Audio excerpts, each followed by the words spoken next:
Notary അല്ലെങ്കിൽ നോട്ടറൈസേഷൻ നമ്മൾ സാധാരണ കേൾക്കാറുള്ള വാക്കുകളാണ് ഇതെല്ലാം. നമ്മൾ എല്ലാവരും എപ്പോഴെങ്കിലും ഒരു നോട്ടറിയുടെ സേവനം നേടിയിട്ടുണ്ടാവും. ആരാണ് നോട്ടറി? എന്താണ് നോട്ടറൈസേഷൻ? സോ ഇതാണ് നമ്മൾ ഇന്ന് ചർച്ച ചെയ്യാൻ പോകുന്നത്. നമസ്കാരം, ഞാൻ നിഷ. വെൽക്കം ടു ധൻ ആൻഡ് ഫോർ ലാൻഡ്സ്. ആരാണ് നോട്ടറി എന്ന് ചോദിച്ചാൽ, ഒരു നോട്ടറിയെ അപ്പോയിന്റ് ചെയ്യുന്നത് കേന്ദ്ര സംസ്ഥാന സർക്കാരുകളാണ്.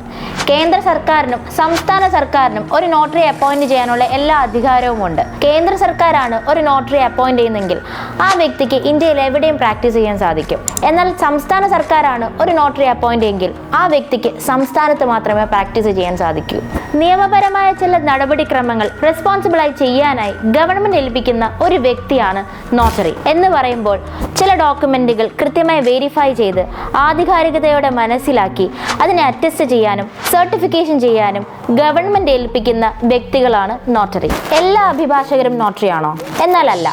ഒരു നോട്ടറി ആകണമെങ്കിൽ മിനിമം 10 വർഷം കോടതിയിൽ പ്രാക്ടീസ് ചെയ്യണം. ഒരു സ്ത്രീയോ പട്ടികജാതി പട്ടികവർഗത്തിൽപ്പെട്ട വ്യക്തിയോ ആണെങ്കിൽ 7 വർഷം മതിയാകും. ഇനി നോട്ടറി പദവിയിൽ നിന്നും നീക്കാൻ സർക്കാരിന് അധികാരമുണ്ടോ എന്ന് ചോദിച്ചാൽ തീർച്ചയായിട്ടും ഉണ്ട്. ഒരു നോട്ടറി തന്റെ ഔദ്യോഗിക കൃത്യനിർവഹണത്തിൽ എന്തെങ്കിലും പിഴവ് സംഭവിച്ചാൽ ആ നോട്ടറിയുടെ രജിസ്ട്രേഷൻ റദ്ദാക്കാനുള്ള എല്ലാ അധികാരവും സർക്കാരിനുണ്ട്. ഒരു നോട്ടറിയുടെ കർത്തവ്യം എന്തെന്നുള്ളത് നമുക്ക് ഈ വീഡിയോയുടെ സെക്കൻഡ് പാർട്ടിൽ ചർച്ച ചെയ്യാം. So keep following L for lands.